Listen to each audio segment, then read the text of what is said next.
Yo, what's going on guys? Jin here, and today I'll be showing you a dual wield whirlwind build that I've been trying out. So the build in question utilizes a unique sword, Ramaladni's Magnum Opus. So if you know anything about the lad, you'd know he makes a hell of a mean sword. There's also a mace in my offhand. Now I'd usually use two swords when whirlwinding for maximum blendering, but a couple of days ago, a friend of mine suggested the mace with wallop, so I gave it a shot and it's pretty sweet. It's kind of like half blender, half hammer. So I began trying to figure out what else I could use to make that work. And over the past 3 days, this is what I've come up with. So starting with the skill tree, I basically went through a lot of trial and error with this, trying to find out the most consistent stun that I could get.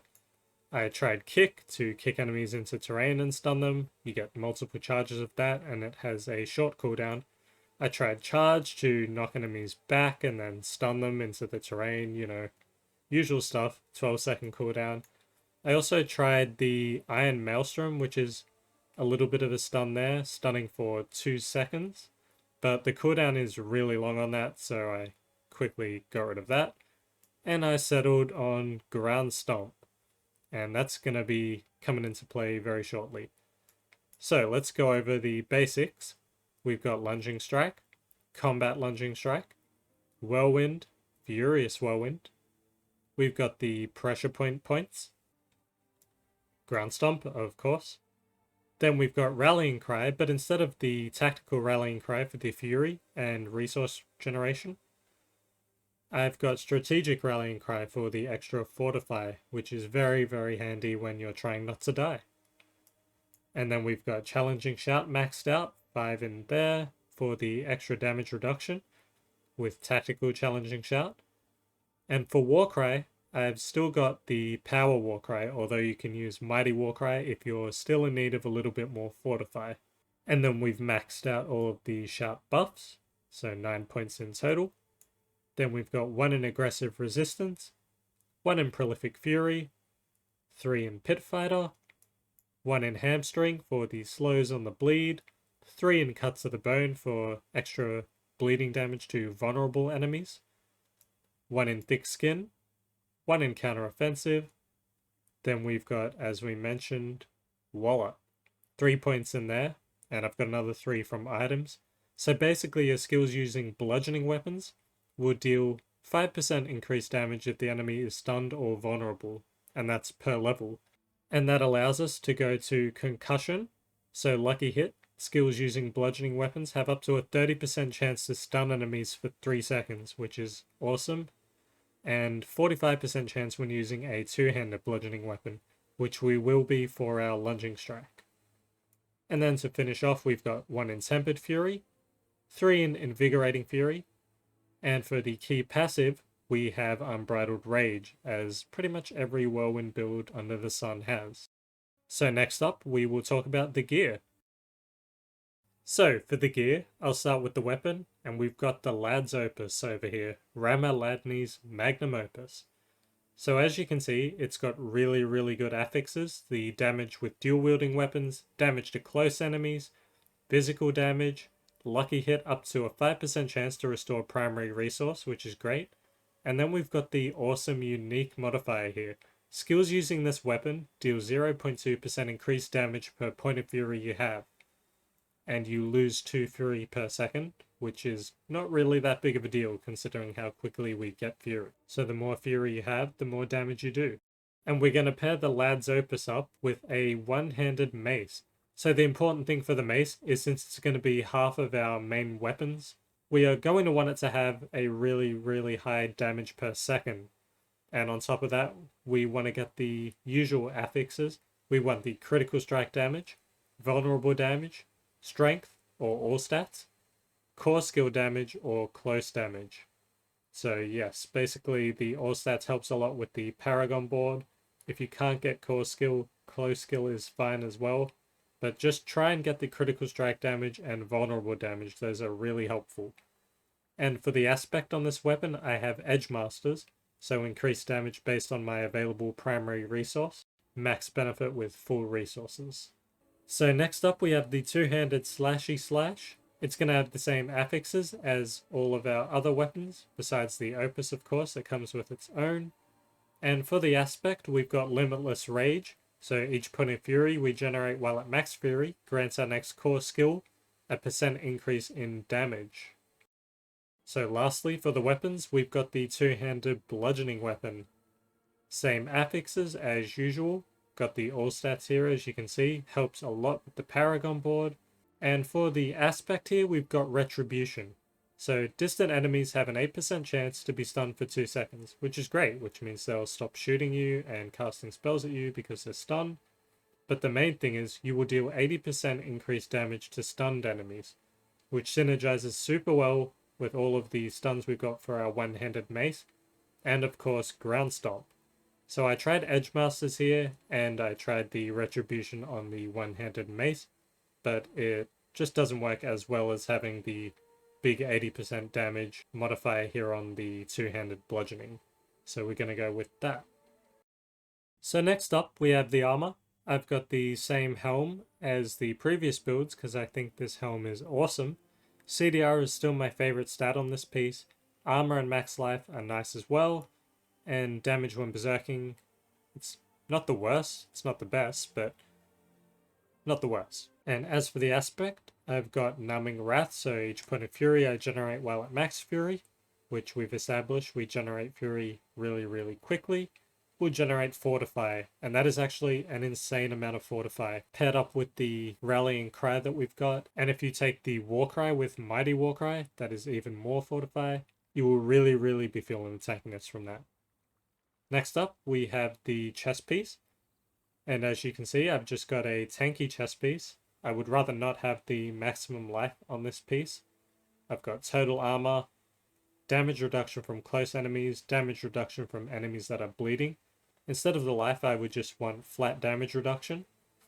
And as for the aspect, I've got Disobedience on here, so I gain 0.50% increased armor for 4 seconds when I deal any form of damage, and that'll stack up to 50%. With Whirlwind plus the bleeds, we stack this really quickly.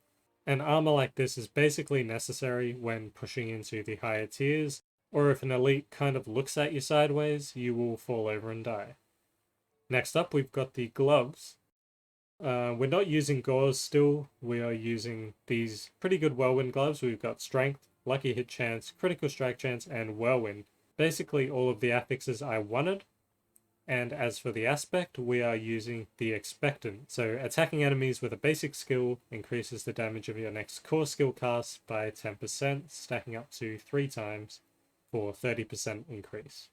Not much else to go over there, so we'll move on to the pants. Kind of the same deal as the chest piece. Super tanky, stops you from dying. Being alive is good. So we've got damage reduction, maximum life, then damage reduction from enemies that are bleeding, and damage reduction from close enemies. Really good rolls there for me. And as for the aspect, we've got the Iron Blood aspect, so damage reduction for each nearby bleeding enemy, which is basically always going to be multiple enemies, besides the boss fights and maybe elite fights when there's just one left. So that is a good amount of damage reduction right there. Pretty straightforward. So next up we've got the boots. So I've got the Fury reduction cost. I've got the damage reduction while injured, which I'm trying to get rid of.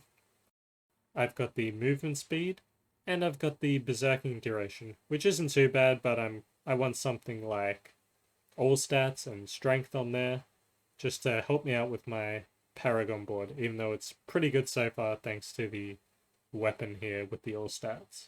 So as for the aspect, I've got the anemia aspect, so I'm having to sacrifice Ghost Walkers or Windstalkers or something like that for anemia. But it is well worth it. As you can see, direct damage against bleeding enemies has up to a 29% chance to stun them for 2 seconds.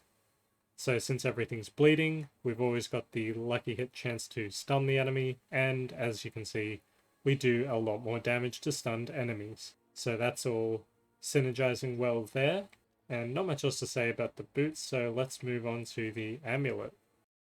So for the omelet, we want cooldown reduction and fury cost reduction. And for the other stats, damage reduction or total armor, or percent to damage seem to work best for me, or to a passive that gives damage or something like that. In my case, I've got the Wallop passive, which is really helpful, so I'm pretty happy with this amulet, for now at least. For the aspect, we've got Dire Whirlwind on here. I couldn't put Disobedience on here for the extra armor, so I had to put Dire Whirlwind on here because we've got the Opus, and the Opus has its own deal, of course. So that is why we've got Dire Whirlwind there, for the extra critical strike chance per second we channel Whirlwind, capping out at 32% in my case. So now that the amulet's done, I'm sure you're wondering what kind of rings a barbarian would use. So there's just an insane amount of variety. I mean, the possibilities are nearly limitless. So let's see what I've picked here. I've got resource regeneration, vulnerable damage, crit chance, and crit damage. Could have been anything though, but these are just the 4 that I've picked. So as for the other ring, it's the exact same thing: critical strike chance, resource generation, critical strike damage, and vulnerable damage. And for the aspects, another near limitless selection, but I've gone with 2 of these safer options. I've gone with the Bold Chieftain's aspect, so whenever I cast a shout, its cooldown's reduced per nearby enemies up to a max of 6 seconds. And I've got Echoing Fury in my other ring, so the shout skills generate 3 fury per second while active. 2 shouts would be 6 fury per second. And that pretty much sums it up for the rings. They're really straightforward. That is just the best in slot for the rings. If you can't find those for affixes, then you would go for another damage affix, maybe close damage or something like that. Or maybe max fury or max life. But ideally you would find a ring with these 4 affixes. So that's all for the armor. But wait, there's more. There's also the expertise. We've got the 2-handed axe expertise, so increased damage to vulnerable enemies. So throw that on and smile. But wait, there's more. The thing we've all been waiting for, the Paragon board. I've spent so much gold on this Paragon board testing out different builds, and I just can't wait to spend more. I love having to right click every node individually and watching my gold dwindle down in the process. It's so good. It's so much fun. I love it. But now that that's out of the way, this is the part of any build that takes a lot of testing and has a lot of options, so I will keep this part updated in the link below, as well as the rest of the build, of course. So if I do change anything while I'm using it, just make sure to check that link and it'll be updated there. So now for the actual glyph part. We've got the territorial glyph in the starter board here, that's just damage to close enemies, and you gain 10% damage reduction against close enemies. So that's really nice there. For the second board, we've got the decimator board with ambidextrous, and that's pretty much straightforward stuff there. 8% increased damage while wielding one-handed weapons. I've also been using Disembowel here as well, especially in dungeons where there are a lot of trash mobs like the Abandoned Mineworks or Blind Burrows. And for the third board, we've got the Warbinger board, and we're going to put the Wrath glyph in there. And that's just going to give us critical strike damage with core skills, and skills that critically strike generate 3 fury. As for the Warbinger node itself, I'm probably going to find a way to take that once I start pushing higher, but for now this is working really well. And it synergizes with the Ramaladni's Magnum Opus because of all the maximum fury magic nodes and rare nodes here. So next up we've got the 4th board, and that's going to be the Weapon Master board. And we're going to put in the Mortal Draw for this one. So basically, whenever you swap to a new weapon, you're going to get 18% chance to crit with that skill, and 129% more damage. So you'll be swapping back and forth between Lunging Strike and Whirlwind, so you will get the bonus for this quite frequently. Just make sure you set your Lunging Strike to your 2-handed mace instead of your dual wielding to get this bonus. For the 5th board, we're going to have the Flawless Technique board, and we're going to put in the Martial Glyph, another glyph which gives the 125% bonus to all magic nodes, but also helps with our shout up time. As you can see here, after casting a shout skill, the active cooldown for every other shout is reduced by 1.2 seconds. And now for the last board, we're going to have Exploit in the Bonebreaker board. So the exploit glyph is just going to give us extra vulnerable damage, which is nice because it's in its own damage bucket. But more importantly, it will give us this 3-second vulnerable window. When an enemy is damaged by you, they become vulnerable for 3 seconds, and this is a 20-second cooldown for each enemy that you hit. So that pretty much wraps up the Paragon board and build here. And if you have any questions or tips or things you want to say, just leave it in the comment section below. And if you did enjoy this build and you've used it and it's brought you some success, or you just like the video, just like and subscribe, you know, the usual stuff. And yeah, that is pretty much it. So I will leave you with some more barbarian gameplay footage. Bye! And as a bonus tip, don't stand on exploding spiders.